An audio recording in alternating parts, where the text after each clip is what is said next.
Hello and welcome to Back to the Future with Evan and Gabby.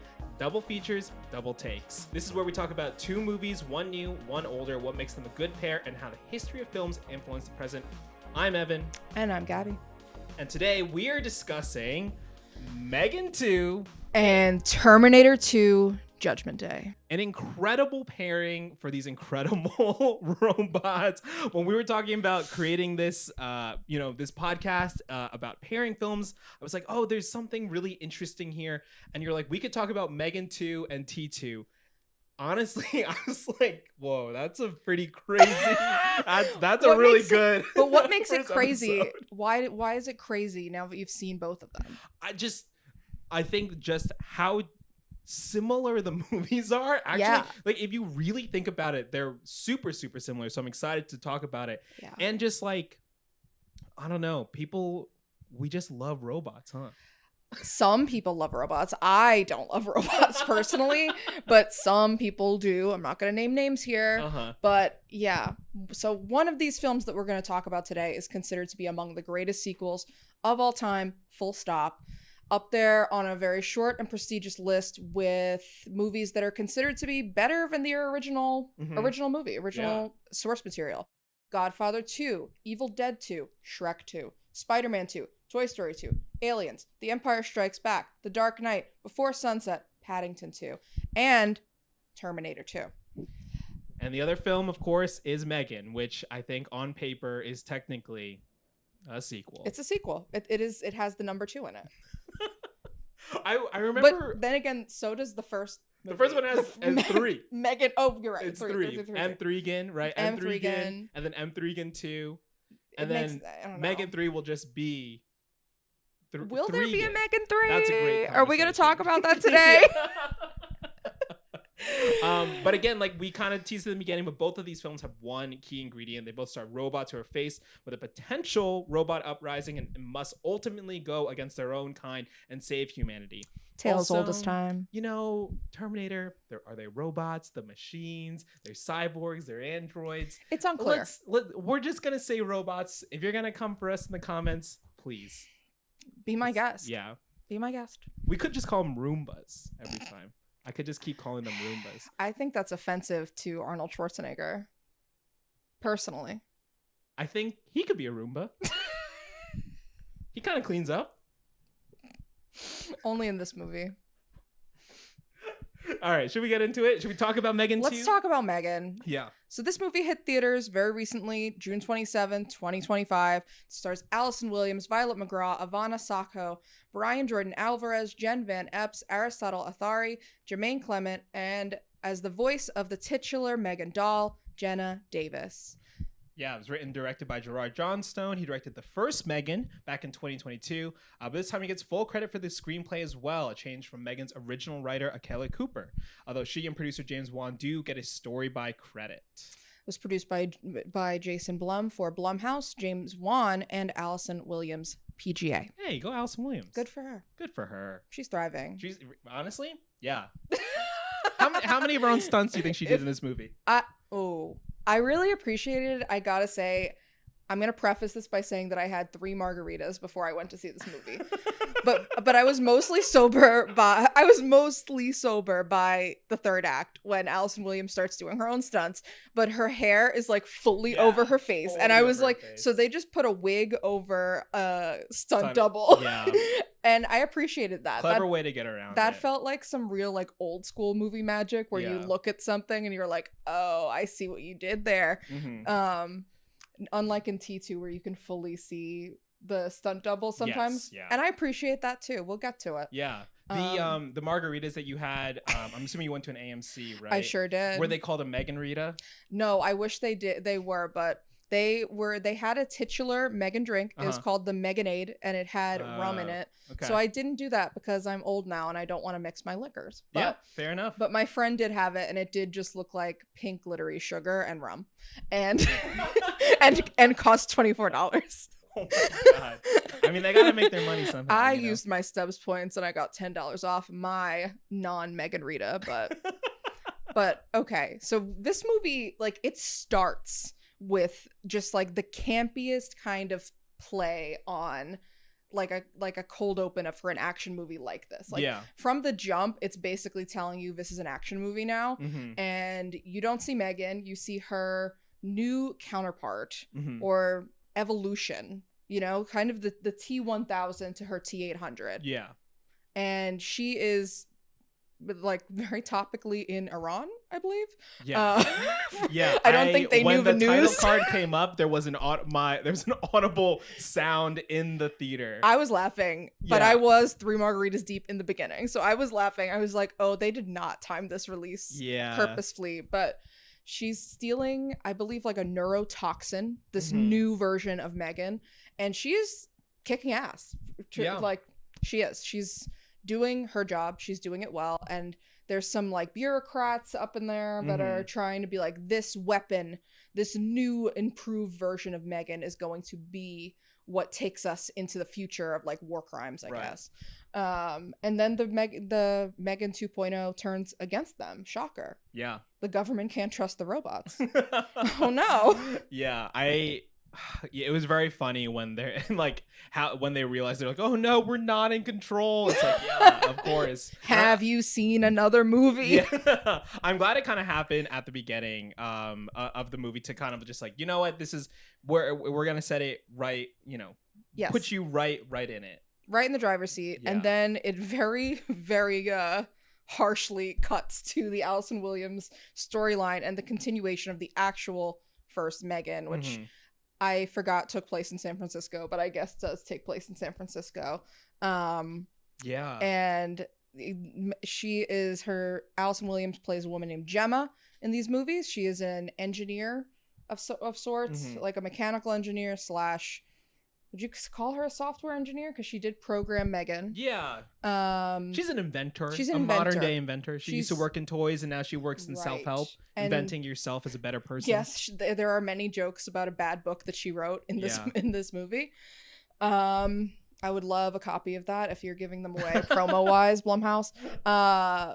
But she is still caring for her niece, who lost her parents tragically in Megan 1. Katie, I believe her name is. Katie. And Katie is turned into kind of a little shit, but like with a purpose and with a point. She's got a point. She does the least violent form of kung fu, we're told many times. Aikido. And she's supposed, but she, I like that there's a reference, as we kind of move through the movie too. This is, full spoilers in case you haven't picked up on it already. Full spoilers for these movies as we kind of talk about both of them. So, if you wanted to avoid spoilers for Terminator 2, go watch it. Megan 2, not much to spoil, I'll be honest. No, it was all right there in the trailer. I do love there's a reference, like how when she hits Gemma again, she hit her in the first movie with like a slap, but now she can do Aikido against her and be more damaging, graceful, I guess. Yeah. So yes, so things are not going well in that household, Evan. Gemma is trying really hard to be like a perfect like granola Reddit mom, like no screens. She's like constantly like, this little girl is clearly trying to take after her and become some kind of engineer or some kind of tech, like woman in STEM if we must. But Allison Williams is just very off put by that, because obviously she created a robot that killed a lot of people. So she's like, no, please, Katie, no iPad right now. And that doesn't work because her niece seems smarter than her. Yeah. And then we find out that Megan survived the software of Megan, the AI version of it. But how we find that out is pretty funny. I was laughing because Allison Williams, she's very on top of all the screens and the tech and the I was like, why do you live in the house that you live in? Why do you live in the smart home from Smart House? For like, why is everything in your house a screen or like automated in some way if you're trying to go off the grid? But everything in this house is automated, and it's referred to many times, including by Allison Williams' new love interest, Christian. Yes, Christian. I really liked Aristotle in this role, actually. He was doing the best that he could. Yeah. And I really want to know if they called Hayden Christensen first. But Wow, specific poll. I like that. Yeah. He just like looks like him a little bit. Like he Yeah, was giving me I the can kinda see vibe, it. and I was Yeah. like, oh, he's shooting Ahsoka right now. And shout out Ivana Sakno, who was in Ahsoka season 1. Shout out. Stand out, honestly. Then they definitely could have gotten hated. Yeah. He said no. But separate episodes, but still. Yeah. But so yeah, they're living in this smart house that, yes, even Christian at some point is like, how the fuck do you afford this place? Like, what are you paying for this? I think your landlord has a crush on you, but we never see the landlord. Yeah. And then we learn that M3gan is the landlord. Yeah. M3gan has somehow, despite not having a body anymore, like built and then put together this whole house, like to keep them safe. Yeah, still contained. She continuing her operation just of her objective, right, which is to protect Katie. Yeah.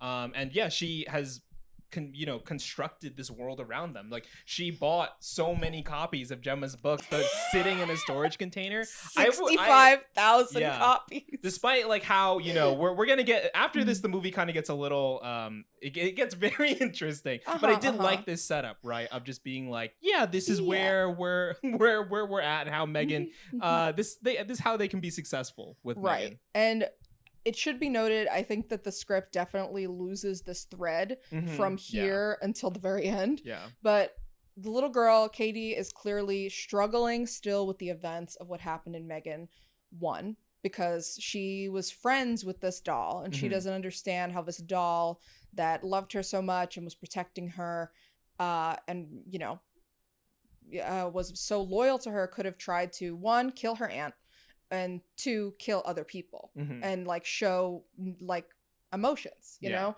So she's clearly not ahead on AI, but that AI has learned emotions. And so she's wondering like, oh, did M3gan not care about me at all? Was this all a lie? But then, surprise, M3gan has, yes, not only crafted the whole house for her, but a secret underground bunker. Yeah. It's really... There's multiple shots too of characters being wowed by the bunker. Even later, when it's a pretty impressive bunker. Yeah, even just jumping ahead for a second, but like even when Christian is welcomed into the bunker, even though we've spent many minutes in the bunker already, we need another establishing shot to show that the bunker is actually really cool. This is where the budget their own went. Space, and Aristotle's like, "Whoa, this is a lot." I liked the attention to detail, but there's like some trees down there with a grow light on it. Well, because I guess M3gan knew, right? She built the bunker because of the relationship that she has with Amelia, right? This evolution of M3gan. She knows that Amelia, it's presented to us that Amelia now is trying to merge with this with the original AI, basically. The motherboard, literally. Motherboard. It's called the motherboard. And they will lead a kind of T2 Judgment Day, honestly, of rise up of led by them, right? The two of them, and then quite literally the same plot. Like, Amelia is the T1000 of this film. She is unstoppable. She is seemingly made of some sort of impenetrable metal. I don't know if it's supposed to be liquid, but and she can take many forms. She can kind of shapeshift. She can change her voice, which something that Arnold Schwarzenegger, the T800 can do, and the T1000. But yeah, it's very interesting how much thought M3gan put into this. Yeah. And how she has been controlling the strings apparently for like 3 years or however long it's been since the original movie. She has like put them in this position because Amelia, they only find themselves in that bunker after Amelia, her threat is clear. Like, she kills Jermaine Clement, who is playing some sort of Elon Muskian, Tim Cook kind of hybrid, if you will. She seduces him and kills him in a very unsexy, very funny scene. Our whole theater did gasp when Jermaine Clement just like ripped his shirt open, and it was clearly like muscle plates. It was good. But what is it exactly? What was your take on what Amelia was trying to access when she steals and like uploads herself or like tries to get into like all of the cloud storage or all of that? What is she trying to do? That like what is she What is her objective? Because I don't think the script knows. No, I don't think they know. Yeah, I think there's a line somewhere that clarifies like what exactly Jermaine Clement's character's relationship, his business relationship, is with the company that either hides or houses the motherboard. There's something there, but it's very tenuous and it's very, very plotty. Like this movie spends a lot of time kind of laying down foundations of like, this is why you should care about something, and it gets a little. I mean, the fact that we can't remember is like, it is just confusing. I mean, I had 3 margaritas, but yeah, that's why I'm asking you. I was just hanging out with my friend Tommy. So, yeah. Going into this movie sober is a real choice, but hello. Hey. But yeah, so because of what Amelia has done, hijacked this cloud storage that has legs everywhere, like across the country, and impacts every place. And yeah, there's like talk of like economic crash, like everything's gonna be, the world is gonna end. So we find ourselves in this bunker, and Megan like essentially blackmails Gemma and her friends to build her a new body, in which she is taller. No longer a kid, she's grown up. Yeah, she is a full young adult / teen, more like Katie. And she is, she wants this body because she wants to go against Amelia in the flesh, or whatever they actually use for flesh. And Megan makes the point multiple times that like is trying to connect the dots, that like Amelia is searching for the motherboard because it literally is her mother, or is some kind of like parent software, which is the film's very clumsy way of trying to relate the theme of parenthood and being a good mom to Allison Williams and Katie. Yeah, this family that you are a part of. It's like chosen family mixed with like you can't choose your family. Like it's a very confused, jumbled version of that. Because that is the only reason she's trying, and Amelia does over the course of the film kind of make several not real attempts, but like concessions to Megan, like, you should be with us, we are your family, which makes they sense. Are not. It does make sense. And it does kind of hit on that idea that Katie is wrestling with, of like, does Megan feel emotions? Does Megan actually feel loyal to me, or is it just programming? So it does hit on that just a little bit, but Amelia has a point. She has a point, which I mean, I think is one of the things that we can get into that the T-1000 doesn't quite do in Terminator 2. Doesn't quite make that argument to Arnold that like, why are you protecting the human race? But in a way that also keeps it simpler, right? The machine also has its own objective, and like, you're not getting bogged down in like the why of it. You're just like, there's 2 new machines. One is after the kid, and the other one is protecting the kid. That's it. That is that's like, the framework of both of those both of these movies.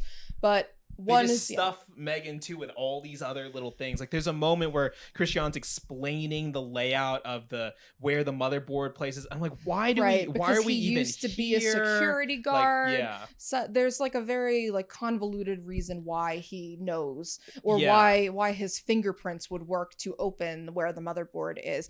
And I must tell you, Evan, that the second he said that, I was like, oh, he's still working for them. Oh yeah. I was like, excuse me. His fingerprints from when he worked there like 15 years ago are still gonna open the motherboard.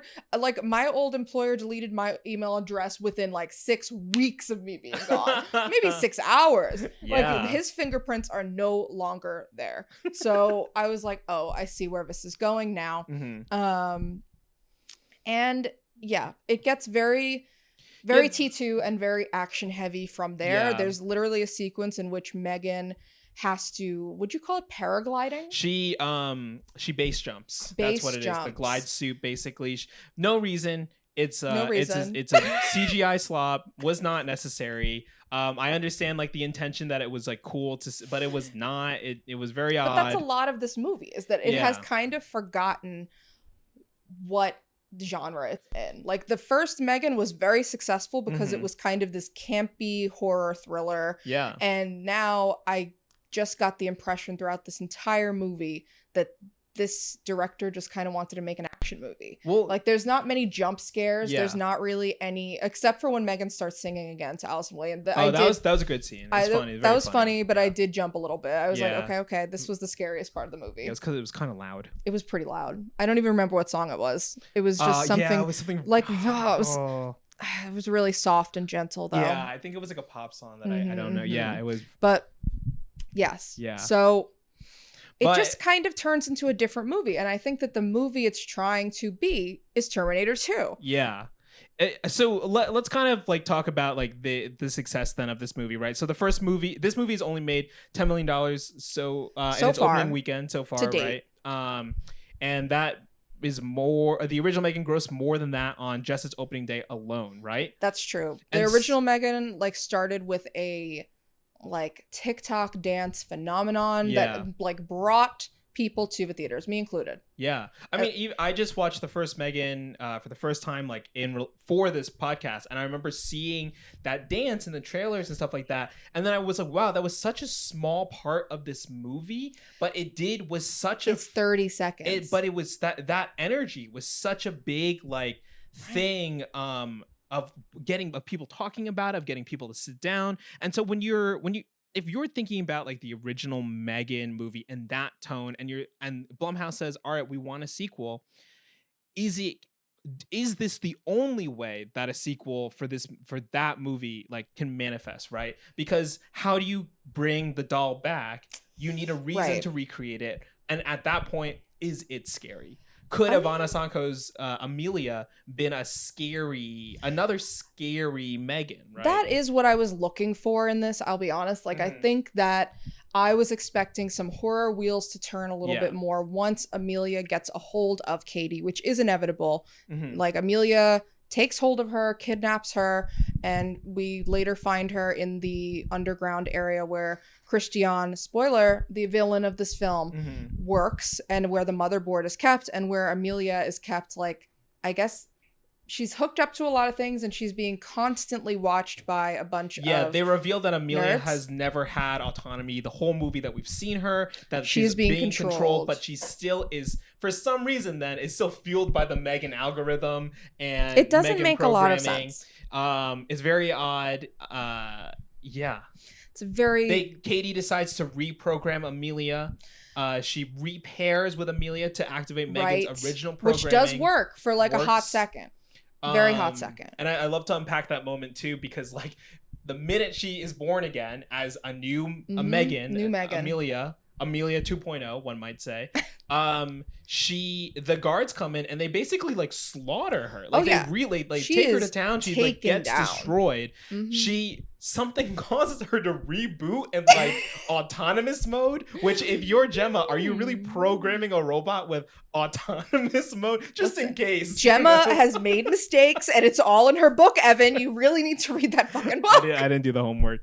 But then she comes back and she now is it's technically a third Amelia that we've met, but it's supposed to remind us of the first Amelia's desires, which is we are like with the motherboard. Right.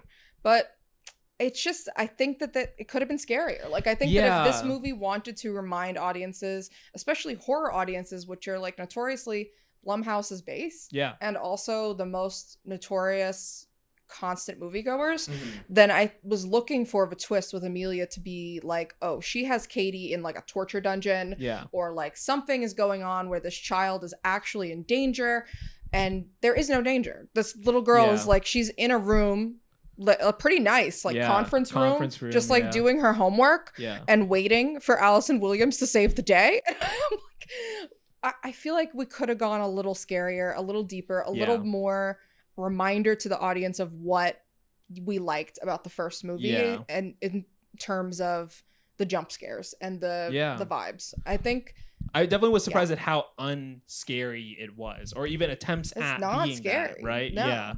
And and obviously the very end of this movie sees Megan quite honestly have to pull a Terminator 2, but with no emotional holding. There's a shortcut the movie takes, right, where in the movie Katie, I think, explains some concept to Megan, and she's like, well, you don't do it because you're programmed to, you do it because you want to. That's right. And so Megan she echoes the line when basically the mother Amelia 3.0 is about to she gets the motherboard. She sees it. She merges with it. Her eyes are glowing white.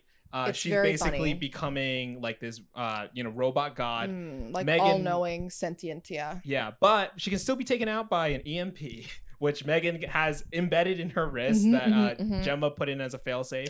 Yeah. Megan turns to Katie. She says, "I'm not doing it because I have to. It's because I want to." And that's the movie. That's the shortcut, right? It's like, well, we heard the line, and now we get the payoff. We heard the line, and I think that yes, that moment is supposed to have some kind of emotional hold on us. Yeah. And it just doesn't. And I don't know if it's because the movie has not built up these relationships in the same way, or if the characters are not as well drawn. Yeah. I'm not sure why it just does not hit, but that moment just like thudded in our theater. Because even thinking back to the first movie, like even though there's like some kind of like lapses in like there's like some small plot holes in like Megan deciding to go crazy at the end there and like beat up both Gemma and Katie effectively, like because if her goal was to protect Katie, she wouldn't do this. But there is like all those scenes of all those scenes of Katie and Megan talking in Katie's bedroom, like before she's going to sleep. There's some really touching things there, even when Katie's crying in the demonstration. There's bonding. There's actual bonding. Yeah. And I think this movie takes too long to get us back with Megan, like with the physical Megan. Like they make a good montage out of building her body and making her into Megan 2.0, but it takes us so long to get with that Megan that we then don't actually have the runtime to be having just like scenes with Katie and Megan. Yeah. And I think that that's where this movie loses all of its emotional resonance. Yeah. And part of that could be, like the trailers like telling us that we're going to get a Megan to like we know Megan's body gets rebuilt in the trailer. That expectation's already set. But you can't sell this movie without having Megan be Megan, the Megan we know, right? Yes. And now the movie ends with Megan surviving again. With an again, EMP. It's a fake out. It's a complete fake out death. Another she becomes issue.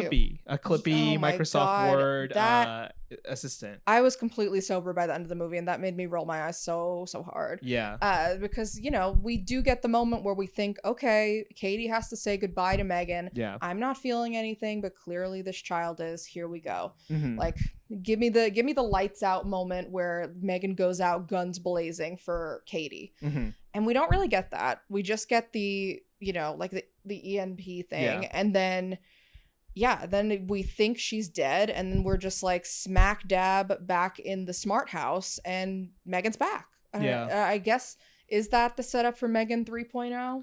Are we getting the trilogy? Evan, what do you think? I think Megan 3.0 is just gonna be Allison Williams' character writing her new book, and Megan being like a Grammarly assistant trying to tell her that she doesn't know how to write. Like that's the sequel, and it's just like a Before Sunset movie where they just like talk the whole time. I'd watch it.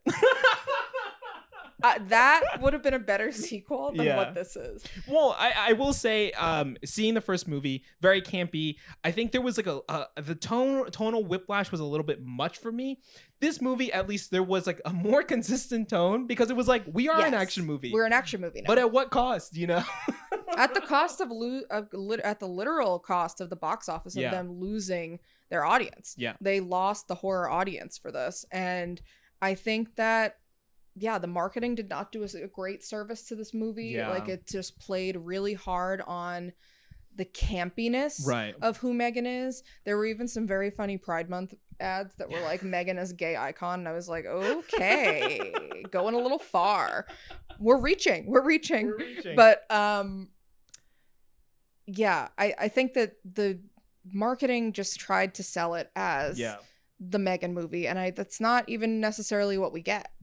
Yeah, we get just something very it was like I was with my friend Tommy and I went to go see it. We were walking out of the movie, and I was like, I don't know, that was kind of like a B action movie. If it's like it's in the vein of like the Jason Statham stuff, Like, I mean, the action set pieces themselves are not bad. Yeah, they're fine. just completely they're off the tone of what this universe has been set up to be. And they're like directed just like competently, but not like excitingly. Like it's Right. almost one of those things where like, you know, Gerard Johnson, he did direct the first one. It's like, well, maybe it's like, oh, maybe he didn't know we were going to lean so into the action, right? He was like, oh, this is just a part of it. We'll have all these other things. Maybe things got changed in editing. Who knows, right? But it's really, really interesting. I mean, just jumping back for a second, like this being an action movie, right? Do you think Blumhouse saw the opportunity and was like, maybe we just try one? We try one with a fan base that's very fervent. We move a little bit different and we see if we can get a different type of audience in. So we don't keep making like the low budget horror stuff. That's really interesting. I hadn't thought about it. I think that could be really probable. I think that also when you look at their last, I believe the stat was 8 movies have kind of flopped. Maybe there is something to that idea that they're trying something new, or they're seeing that they can't stay in this horror vein forever. Yeah. But, you know, because I'm not familiar with all 8 of those movies necessarily, but I would put a good amount of money on that they were horror. So, you know, maybe the horror audience is wavering also. Maybe they know something we don't, that the horror audience is wavering and they're trying to get the base wider. I think that, that could have been a decent bet with M3gan, something that they thought had a built-in fan base already. Yeah, and I guess just off the Statham movies, right? Some of those movies like Beekeeper, like they stay in theaters for a while. A long time. Right? They have legs. Those movies have legs. Maybe less competition in a certain way, right? There's maybe more horror films coming out theatrically than maybe action movies that there's less room for competition in that sense. It is interesting when they dropped this movie too in June. June. I think that part of what made M3gan 1 such a success is that it did come out in January. Yeah. Notoriously not a great area to release movies. So if there is one big buzzy movie, obviously it's going to do a lot of work. Yeah. But you know, it's just very interesting to me how they clearly deviated so hard, and I appreciate that they tried something. You know, at the end of the day, a movie got made. That's what counts. Any final thoughts on M3gan 2? I just hope that if they do a third one, we get to see Allison Williams do the M3gan crawl thing, you know? Like, they brought that back in this one, and I did laugh. Yeah. But I want it to be Allison Williams. And we didn't touch on that M3gan takes over Gemma's brain for a second. Oh my God, I completely forgot about the that. The Neuralink Elon Musk thing. And she could do that was an opportunity for her to do the crawl. That would have been so funny. That would have been really funny. Allison, do it. Do it for the next one. Please. Yeah. give the people what they want. All right. Well, we're going to move on to Terminator 2. Let us know what you think of M3gan 2.0. And if you pitch agree with us. M3gan 3. Yeah. Pitch it. Put it in the comments. Leave it as a review. Is Evan's idea the one we need to run with? Do we think M3gan the clip art is the future? Grammarly assistant. It's there. All right. No free ads. No free ads. All right. We'll be back in just a second. And this is where we would throw to an ad of our sponsor if we had a sponsor, which is a great opportunity for some small business or large business. We're open to both. But also, if you're listening to the podcast, thank you so much. Thank you for taking a listen. Thank you for spending, an hour or so with us. We really appreciate it. Thank you, Matt, who's helping us film. Thank you, Riley, who's also helping us film as well. Thank you, guys. Shout out to Matt's cats. If you've been watching the video version of this, you've seen the cats running around in the background. There was a moment that we forgot to address where on the mics we just go, "Oh, hi." And that was the cat. If you're just listening, you would have no idea. No. So, thank you so much. Leave a review on whatever podcast platform you listen to. Subscribe on YouTube. Leave a comment, and let's talk about T2. Please, let's talk about T2. And we're back. Let's talk about a superior sequel. Yeah. Terminator 2, Judgment Day. Yeah. Otherwise known simply as T2. Released, I'm going to blow your mind here, Evan, July 3rd, 1991.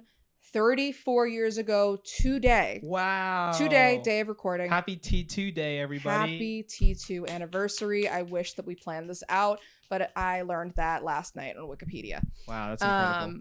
This movie stars Arnold Schwarzenegger, Linda Hamilton, Robert Patrick, and a very young Edward Furlong. It's directed by James Cameron, produced by James Cameron, written by James Cameron and William Wisher. It's a cool name. Yeah, it's a great name. So we've already touched on a little bit that T2 and M3gan 2.0 share a very similar overarching storyline, both clearly concerned with warning the world about AI and the dangers it poses to humanity, both center for the most part on protecting a child. So full spoilers for T2. Yeah. If you have not seen it, you definitely should. My first time watching it. Actually, both of the Terminator movies, and in preparation for this. Oh. Yeah, I had seen maybe parts of each one at some point.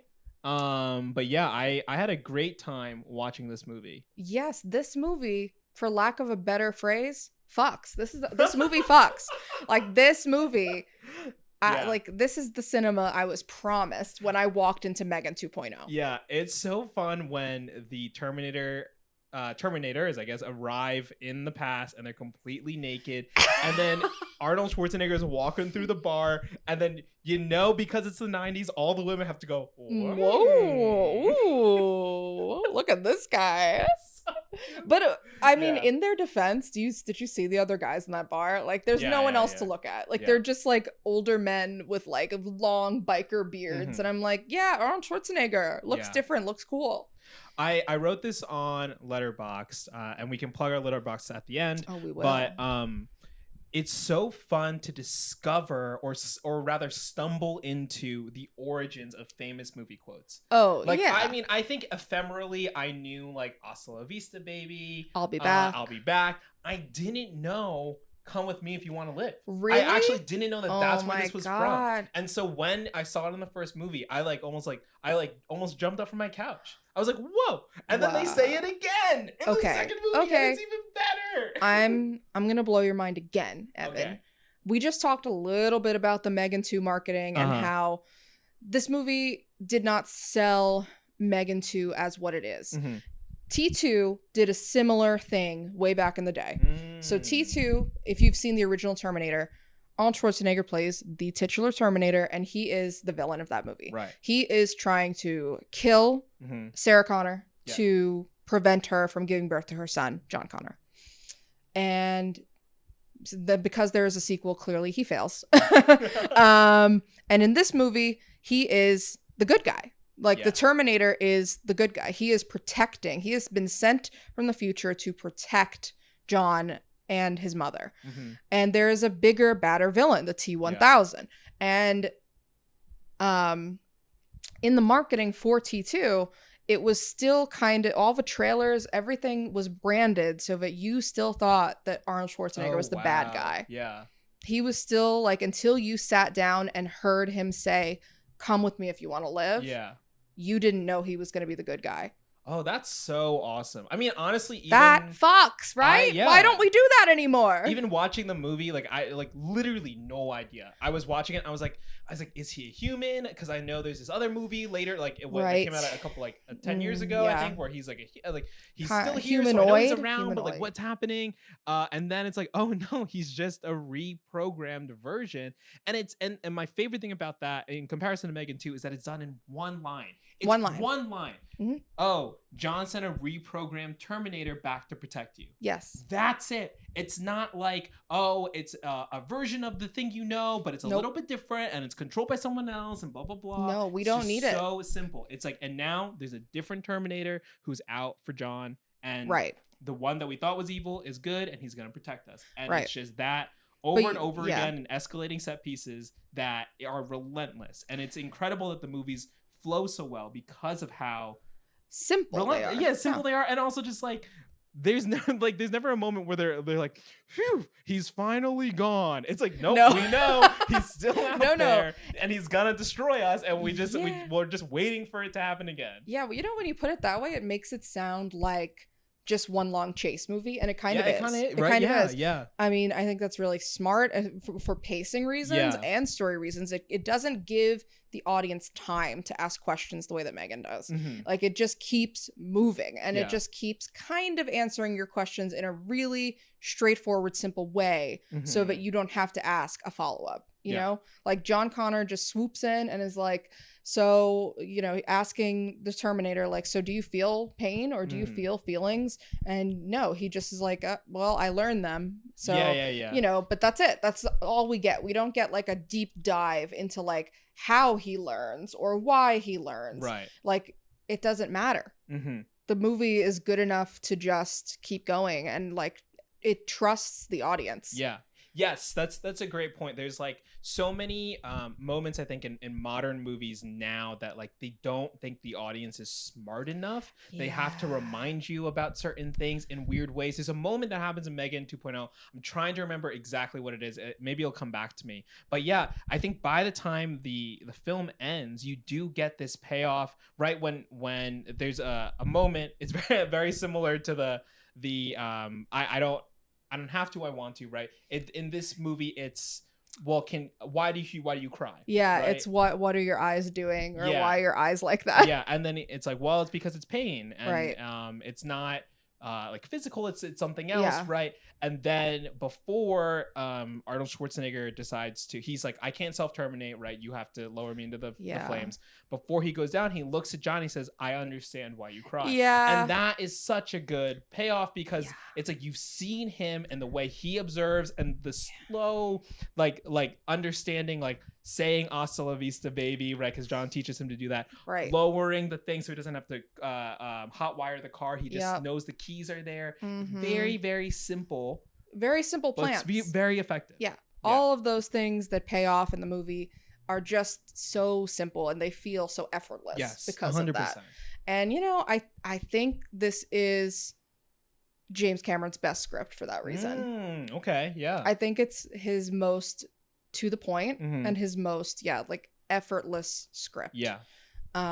He does not get in the weeds, and he's just he trusts us. He trusts Arnold Schwarzenegger. He trusts his actors to like portray this story in a way that is just going to keep moving and keep you guessing almost, Also, this incredible character in Linda Hamilton, right? We see her as a waitress in the first one who's always late, who's messing up orders, and now she's like, she's a Terminator. There's gonna be She's basically a Terminator, a human Terminator that's like in a psych ward, right? Like, learning. She's doing pull-ups, like she's jacked, like, and just threatening the lives of everyone in that hospital, which I support. They all seem really shitty. And like when John reveals why he's with foster parents, like he's telling his friends, like, she just like met a bunch of like Green Berets, ex-Green Berets, like followed them around, learned as much as she could, and it's so funny. But again, it's not trying to be funny. It's just like off the dome funny. Like he's just saying it like as if everyone knows this. Yeah, and also then to compare her to Gemma, right? This kind of like misguided parenting, right? Like the reason that she has brought John into situations that have forced her to give him up in the foster care system is because she's trying to protect him, trying to set him up to be the man that allegedly he's supposed to become. Right. This great leader, this, person who leads the resistance against the robots of the future. And, whether or not he succeeds is kind of left open in this movie. We're not sure if John is going to actually become that leader. And you see him become that leader throughout this movie. Yeah. Even though he's supposed to be 10 years old. I mean, though, just switching the guns and or reloading the guns. But then even like, there's some moment where I think he just like he commands something in a certain way. I'm trying to remember the moment, but it just I was like, oh yeah, it's planting that. Or even when they break into the like the lab. The lab, and he's like hacking into something, and he's just like, I got this. Like, he has his card thing. He's just like, you guys go do what you got to do. I got this. Well, speaking of the lab, Dyson's death. I know that you want to talk about this. I do. I really want to talk about this because we just do not do deaths like this anymore. Yeah. Like Dyson, his death matters. Yes. Like he's not just like a fake out death to be like retconned later or, there's no point where you think he's going to live. I mean, he dies for a greater cause, which is, not just to move the plot along, but for humanity.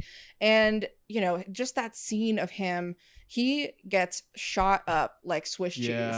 Like he is shot up. And then he has his hand like hovering over the detonator and just his breathing in that scene. I was like floored and watching then just this the way again. he looks over to the cops or whoever it is and just goes, I don't know how long I can hold this. And they're like, what do you mean? Run. And then it reminds me a lot about Rogue One, when Right. Riz Ahmed's character is kind of like, who is has also been on the fringes of this story for a while, and they slowly have to bring him in, and he's been a little like, his sacrifice in that movie always gets me, but that I was like, yeah, like the deaths matter in this. And also you saw what Dyson's family life looked like, and the little kid and his wife, and you know that scene is terrifying. Super terrifying. It's terrifying. Like Sarah Connor breaks into their house. Like this jacked woman who just escaped from a mental hospital with her son and a robot from the future just breaks into your house and is like, I need to kill you in order to prevent something from happening in the future. And he's like, oh, I know, but it's too late. Like what an amazing character introduction. What a like easy, simple way to get us to care about him and to understand his stakes in this. Like he has a family, and he also, you know, he's put his life into the research that is going to eventually end the world. Yeah. And you can see he's excited about it too, because he didn't know. Yeah, he's like, well, how could we have known, right? I think that's an how actual could line. We have known? Yeah. Really great stuff. Yeah. I want deaths to matter in cinema. Is all I want. And yeah, this movie does that incredibly well. This movie does LA incredibly well also, which we need to discuss, because we used to shoot movies on location. We did. Yeah. Back in the day. Now we shoot them on a location, and that location is the volume. Oh. And the blue screen. No free ads for the volume. Shout out. But there's like a scene very early in this film, which this scene I would argue really sets up the entire movie. And like after this scene, it is a go. Like we are on our way, and that is the motorcycle truck chase. Yeah, good. Through which crucially leaves from the Glendale Galleria. And shout out to the Glendale Galleria. Yeah. And closer to the LA River than you think. Yeah. That's his big thing. And then Riley. Riley off screen, Riley shaking his head. Okay, but then they're in the LA River, and they are just taking this, like, it's just a chase down the LA River, which for non-LA viewers, we have to say is not a real river. Yeah, it's not. It used to be, and now it is completely dammed up. There's like swaths of water at some point, but not at the time that they were filming. It's not. So that's why you can have like a motorcycle and a truck racing down it. But that scene, like the practical effects of it, the like real, like just the grittiness of it that you can see at multiple points. You can see Arnold Schwarzenegger's like stunt double, and I don't care. Like I don't. Like I am so wrapped in this movie and so like really on the edge of my seat for this scene that I don't care if it's him or not. And because they're machines, the kind of like dogged determination, the stoic looks, like there's no like looking like, oh no, it's this very specific energy that you get put into, and that is his mission. He's at that point, we still don't necessarily know, it's because it's so early in the movie. We learn at the end of that scene that, you know, for good, he, you know, like he's here for the better of John Connor. He is here to protect him. He is here to make sure that T-1000 does not get him. T-1000, which is I think he's notably kind of just like a faceless guy. The actor, incredible, great job, but also he's kind of just looks like an everyman. And I think that's on purpose. Like I think that also him being dressed as a cop, probably on purpose. Like all of these things that like just upon reflection make it so much more of a powerful villain, because he's supposed to be like an everyman that you trust. He shows up to John Connor's house dressed as a cop, and like we learn that he kills his foster family, but the foster family, of course they're gonna open the door. He's a friendly looking cop looking for their son, and they assume he's in trouble, and then they're in trouble. Oh my god, that scene when they're doing the phone call and Arnold goes, "What's your dog's name?" Max. Wolfie's blah blah blah, and then John Connor was like, what? And then it's like what a twist. So I don't think I picked up on that. Like I've seen this movie before, but I hadn't seen it since maybe I was a teenager, and I don't think I remembered that. And just like the like the twist of that and realizing like, oh shit, like you know they're dead right then and there.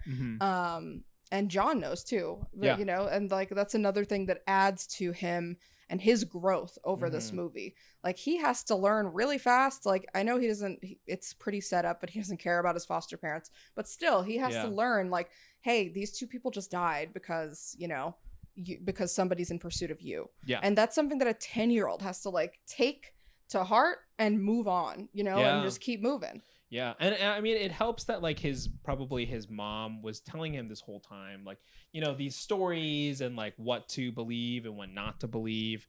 And now that he's like seen this like thing, like in reality, he's like, oh man, this is, I guess everything that I was raised with, I need to know. You know, actually my mom was right. Which I guess you never want to realize if your mom is in a mental institute, but like I said, this kid is going through it. And then he just gets with the plan, you know. There isn't a lot of like whatever. I feel like the effects hold up really well. The set pieces hold up really well. Everything looks good. Great. I think this was another James Cameron classic of like going way over budget for those special effects, but then it pays off so well that nobody cares or remembers that. Yeah. You know, like there were a couple of moments that I was like, oh, this doesn't hold up as good. But then you see a moment like T-1000 coming up from the pattern of the floor and the tiles, and I was like, oh shit. Like this, they don't even make this now. Like they would not make something this good now. Yeah, totally. Oh my god. The invented, and then like what they're allowed to do, like how what they decide to do to level up the machine, right? Like Megan to Amelia isn't that big of a level up, right? It's not that big of a like, or at least we don't get them telling us what's so different about the two of them. Yeah, the T-1000, it's made very clear, like Arnold Schwarzenegger, he is a robot with like human skin essentially, but the T-1000 is made of liquid metal that is basically inkillable. That can like shapeshift and it can shape into other people. It can make simple weapons. Right? Oh my god, the amount of times that he does the weapon thing with like when the pointing where his finger turns into a sword, I was like, it got me every time. It gets me. Long knife arm is like, so funny. Oh my god, like he looks a little bit like a G.I. Joe, but I don't care. It's just so cool. The only thing Amelia can turn into is just like a model, and that's it. That's what a model that is sent from the present to seduce Jermaine Clement. And he said, Brett McKenzie, who? He said Allison Williams, who? Oh yeah, Allison Williams, who they have the nerve to call moderately attractive. Get the fuck out of here. That's a dig from Megan. That's on purpose. That's a dig. That's gotta be. Allison, please. But I just. And something I wanted to touch on too is like when you said, you know, after that truck scene, the movie's like go, go, go, right?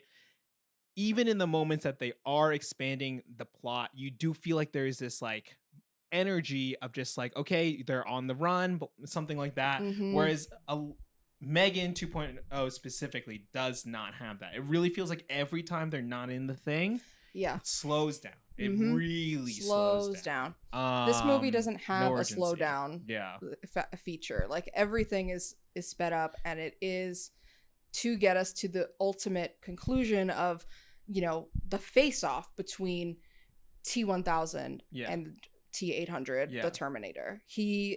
And there are points in that face-off where you're like genuinely thinking, how do they win?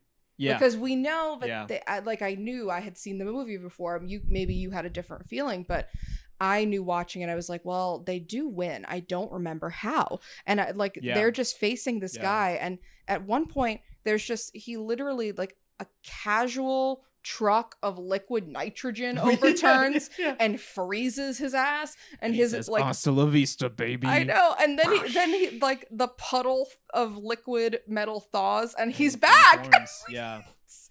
I'm like, oh shit, they're not gonna kill him. I said it earlier, but it's truly the most admirable thing about these movies, or the thing that I admire the most, is that how undefeatable they are and how they make these things feel like it's like, no, you just keep watching, because it's like they're gonna keep going. The people are still scared, and they're just like, we'll keep coming back. The first Terminator ended in a very similar way, right? Like Sarah Connor Sarah Connor and Reese do everything they can to try to take down Arnold, and they can't. Like they eventually strip him down, no skin, and blah blah blah, and it finally takes melt his ass. Yeah, and they have to split him up. It's crazy. So then when this was happening, I'm like, he can keep reforming. How do you do it? So what did you think was gonna happen? As a first time watcher. I mean, I was like, there's no way they just throw him in the vat of liquid, right? And then also how? And then also why didn't they do it sooner? Yeah. Yep. But like when I saw the ice reform, I think it did take a second where I was like, oh God, I really don't know. Like maybe they decide to freeze him again, so he's like permanently frozen, and they just have to leave him together. Like, could fire defeat it? I don't know. I mean, that scene goes on it really feels like it goes on for a long time when they're in that factory or whatever. Yeah, I believe. And they're just like, they're like cutting each other up, and yeah, they're really going for it. It does go on a little bit long, but it does keep moving. It doesn't give you time to be like, I'm never checking the watch, right? I'm just like, whoa, like this is with this kind of movie, it feels more like an out and out fight because there is no relenting in those moments. And it's coming off the heels of another big set piece too, of the lab heist, the chase, or the lab what heist, all that. Yeah. The lab heist into the chase. Yeah. Another truck chase on the 405 where apparently in this world there's no traffic. There's no traffic. Oh no. That's pretty late at night. It's probably a Tuesday. Seems like I want to say it was a school night. Yeah. John was not really somebody that was thinking about school though. I got the impression, you know? Yeah. But yeah, we Dyson's get to son, that. Dyson's son probably Dyson's was son. like, he was like, I'm staying up. Do you think he's going to school tomorrow? The next day? No way. He's playing with RC cars forever. This poor kid. Yeah. My dad just blew himself up to save you in the future. That's the next spinoff is about Dyson. Oh my God. And how he made Dyson, but they used the technology from the Terminator to make the Dyson best vacuums ever.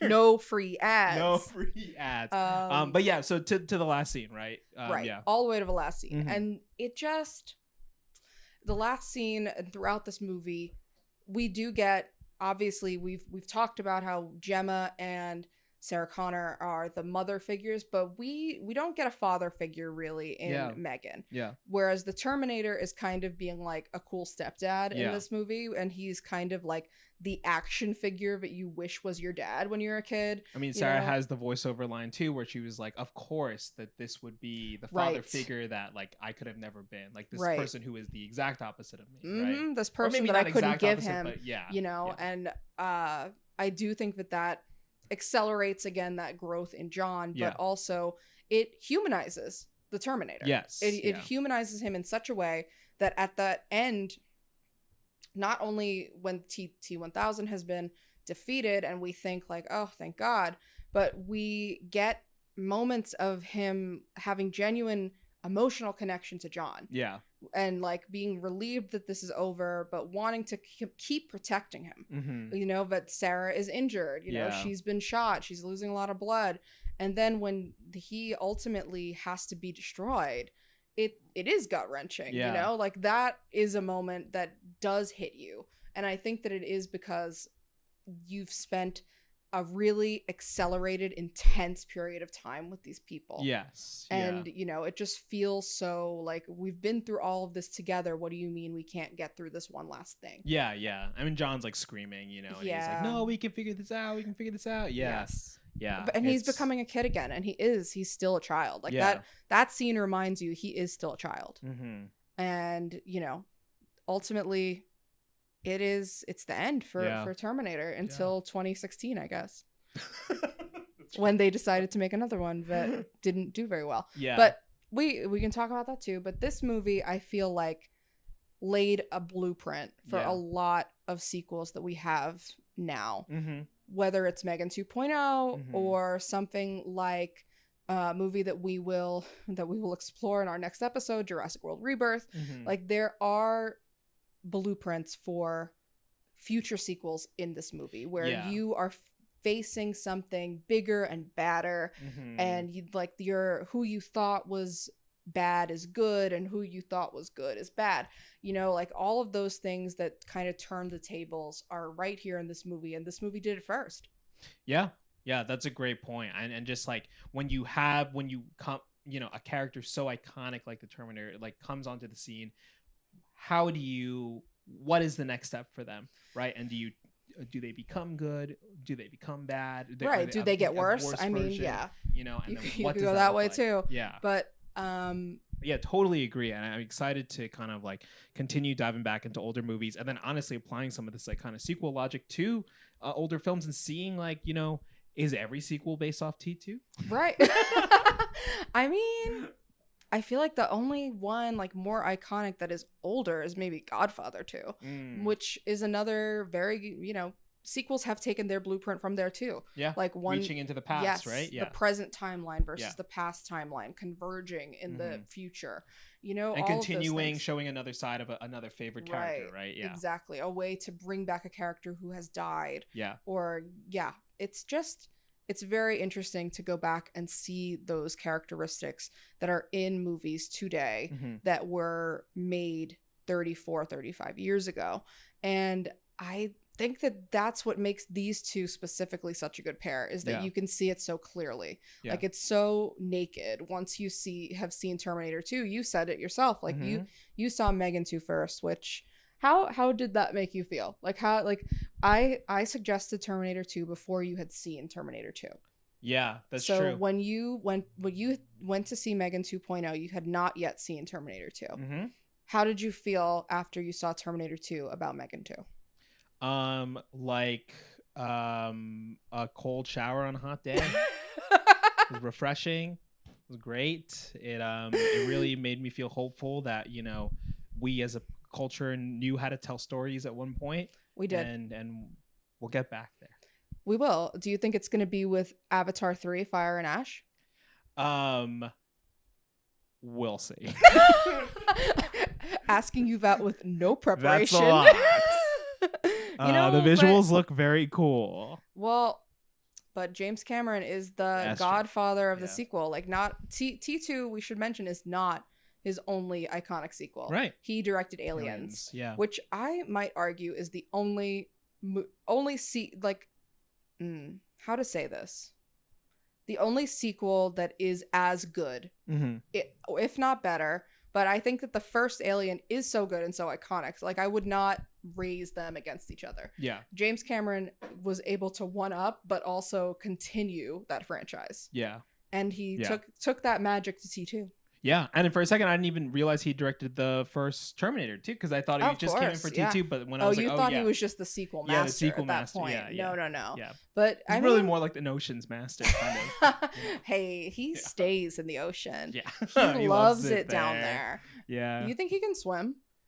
Yeah. He's always in. No, I'm serious. He's always in like some kind of weird pod vehicle. Like, don't laugh at me, Riley. He's always in like a submarine or a boat or like something. I'm like, he loves the ocean, but how much? I mean, I bet you he has one of those pools that can simulate a current at home, right? And he does like the little laps, or he's got everything. Or he'll sit in like a little raft and feel it, like just to simulate the feeling of being back in the water. Yeah, like Avatar 2: The Way of Water. Which I don't think I'd put that on my list of iconic sequels, though. No, but I really do like that last sequence a lot. The last big set piece. You mean Titanic too? Yeah, Titanic 2. Run it back. This time we're blue. Instead of Rose, her name's Tulip. Her name is Took. Get it right. Yeah, you got it. Yeah, that's it. All right. Well, before we go, we've had, if you are only listening on audio, you might not know that there has been kind of like a little M3gan thing of our own sitting in the back this whole time, waiting to patiently share thoughts about the movie. M3gan, this is our kind of little like our version of M3gan. M3gan, what do you have to say for yourself after hearing this about your latest film? Woogity boogity, A+ from me. Thanks, M3gan. Great. I feel more confident now that we're not going to be overtaken by robots, don't you, Evan? Yeah, I'm feeling great. Okay. I'm feeling great. Gabby, where can the people find us, the podcast? Oh my God. I'm so glad that you asked, Evan. The people can find us at Back to the Feature Pod on Instagram and YouTube, and Back to the Pod on Letterboxd. Ooh. I don't know why my brain just gave out for a second. Yeah, and you can find me on Letterboxd at Evan J Y. Evan J. Y. Yeah, I got Where's it the because ye? I know it was a whole thing. Actually, in this room, Matt, who's been working on the tech with us, Matt told me about Letterboxd 10 years ago, 10 or so years ago. 10 years. And I was like, this is a film platform, and I want to be a filmmaker. So that means I have to be professional. None of this ye old Evan stuff. It's Evan J. Y. And how silly do I feel now? Well, you're going to feel real silly because mine is just Gabby Ruiz. Feeling like a goddamn clown over here. Woo, this has been Back to the Feature with Evan and Gabby. We will see you next time. See you at the movies. We can't say that one. No, we can't. Can't say that one. We'll see you in Jurassic World. See you in the new world. Back to the Feature is created and produced by Evan Yee and Gabby Ruiz. Our technical producers this episode were Matt Prince and Riley Oskellis. This episode was edited by Evan Yee. Original music by Austin Yee. You can follow the podcast on Letterboxd at Back to the Pod and on Instagram at Back to the Feature Pod. Have a movie pairing you think would be fun for us to watch? Email us at backtothefeaturepod@gmail.com. Thanks for listening. I'll see you soon.